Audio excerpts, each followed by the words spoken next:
Just to remind everyone, we are listening to a debate between Don Preston and Michael Brown.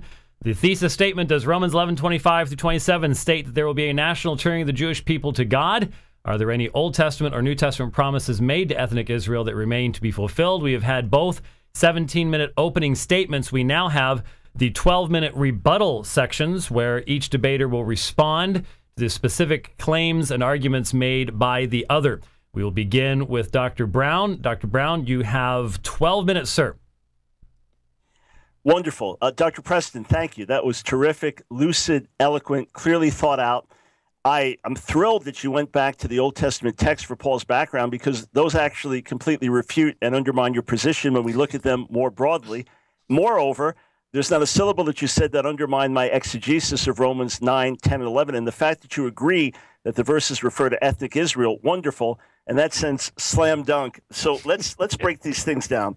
First, to reiterate, we have not yet seen what Paul spoke of in Romans 11. There still is hardening on Jewish people towards the gospel. That hasn't changed. The fullness of the Gentiles has still not come in. We're still reaching out and bringing the gospel to the ends of the earth. The life from the dead that Paul spoke of in Romans 11 earlier, that has still not taken place. And yes, judgment came in a severe way in AD 70, and Jesus wept over it in Luke 19 and prophesied it in Matthew 23 and elsewhere. It was devastating, and the consequences remain. The temple has still not been rebuilt all these millennia later. Terrible judgment came. But let's remember that that was not the end of the story. As Jesus says in Matthew 23:39 to the Jewish leadership, you will not see me again.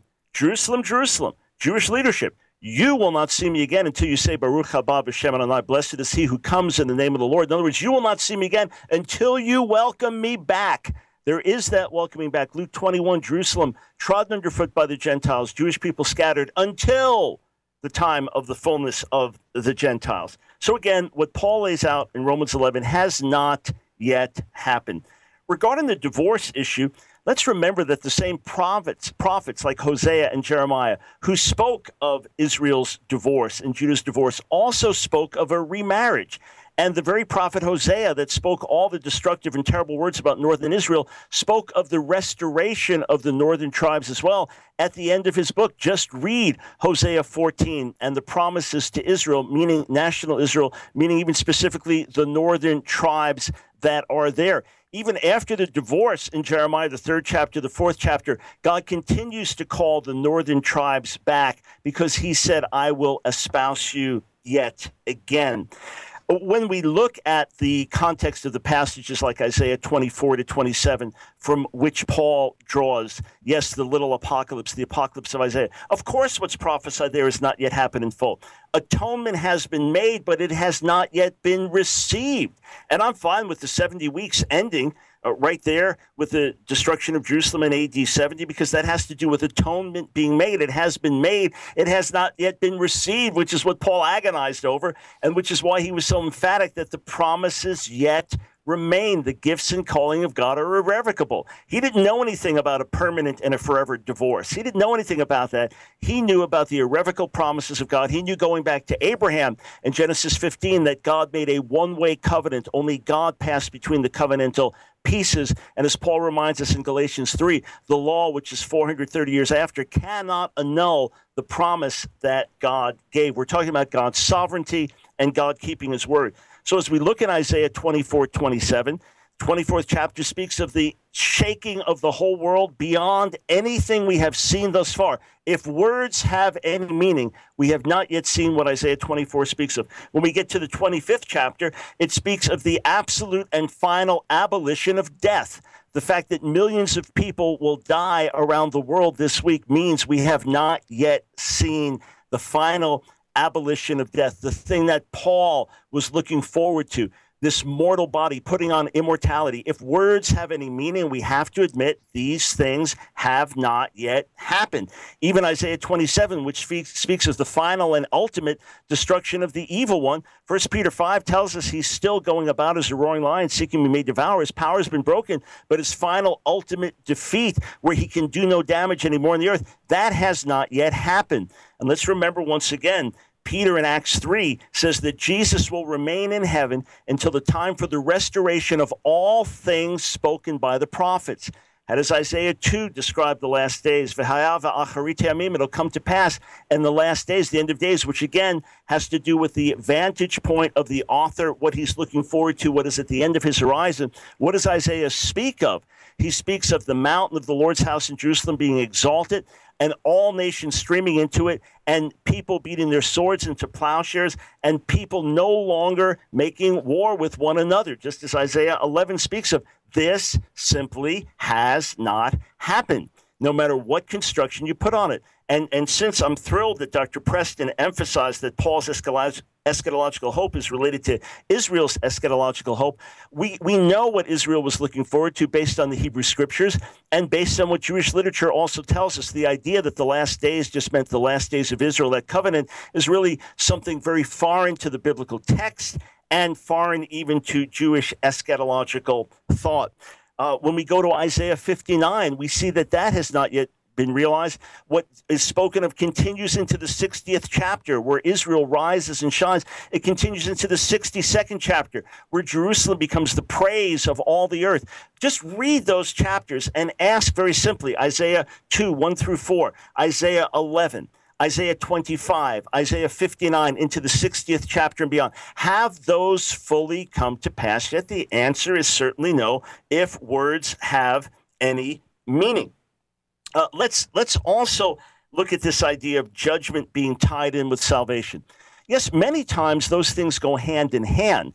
God says, for example, in Isaiah 30 or Isaiah 19, that there would be smiting and then healing. We know that that's the case, but we also know that Paul is grieving over Israel's broken state, separated from God as a nation, in Romans 9, 10, and 11, and he's longing for the day when Israel will turn and be saved. He's not longing for the day of the destruction of Jerusalem. He's not longing for the day of God judging Israel for the blood of the martyrs and even the blood of the Messiah. He's looking forward to the day when there'll be national repentance and turning. Has it happened yet? Obviously not.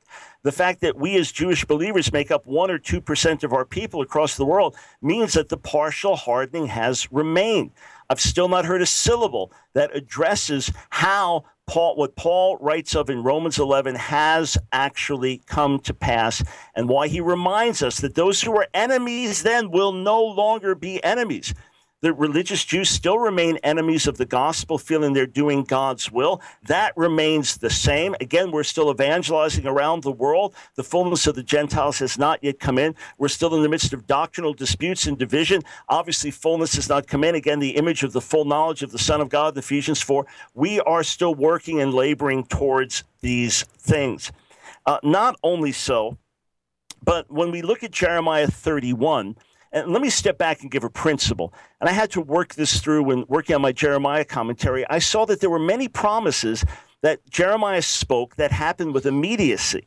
That, yes, there was a judgment. The temple was destroyed. Jerusalem was burned. The Jewish people were scattered in exile into Babylon. And then he said there'd be a return after 70 years, and there was 70 years after the earliest captives, which included Daniel. There was a return of the exiles and the captives, but not at the level he spoke of, not at the level Isaiah prophesied, not at the level Ezekiel prophesied. It was what you would call already and not yet. It was a partial fulfillment, what others would refer to as realized eschatology. There was a return, but not with the glory expected. The temple was rebuilt, but not with the expected glory. And in fact, Israel was supposed to turn back to God with one heart and one soul, both Judah and Israel united. Ezekiel prophesied that as well, to the point that the nations would see the glory of God and be drawn in. That has not happened as fully as was expected. So what do we understand? We understand that there was an application in the 6th century BC, and there was a final application. There was a partial application also in the 1st century with the coming of the Messiah and the establishing of the new covenant. But when you read the rest of it, we see that there's a point where Jerusalem will never be destroyed again at the end of Jeremiah 31. Has that happened yet? Absolutely not. Have all the glorious healings and deliverances and redemptions on a national level that were prophesied of in the 33rd chapter, have those happened? Only in part. That's exactly where we are today. And I want to draw everyone back to the plain and simple and clear exegesis of Romans 9, 10, and 11. Again, much respect to Dr. Preston for thinking these issues through, for going back to the Old Testament text, but having looked at those texts and seeing that in no way do they undermine my position, rather they support it.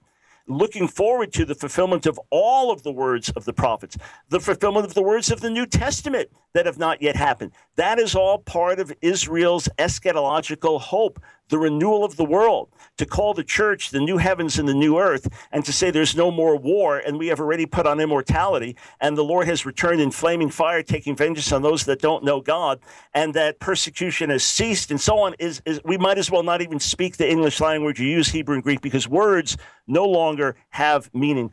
And if we'll simply carefully exegete the text, Romans 9, 10, and 11, and continue on with the greater hope that Paul is looking forward to, expressed in Romans 15 and 16, and the hope of the Lord's appearing, his visible appearing that he was looking forward to, at which point we would receive our reward, at which point we would be resurrected and become like him. What will be like, 1 John 3, we don't yet know, but when he appears, we will be like him. All that Paul is longing for is the expression of the prophets, the expression of that day when all Israel will be saved.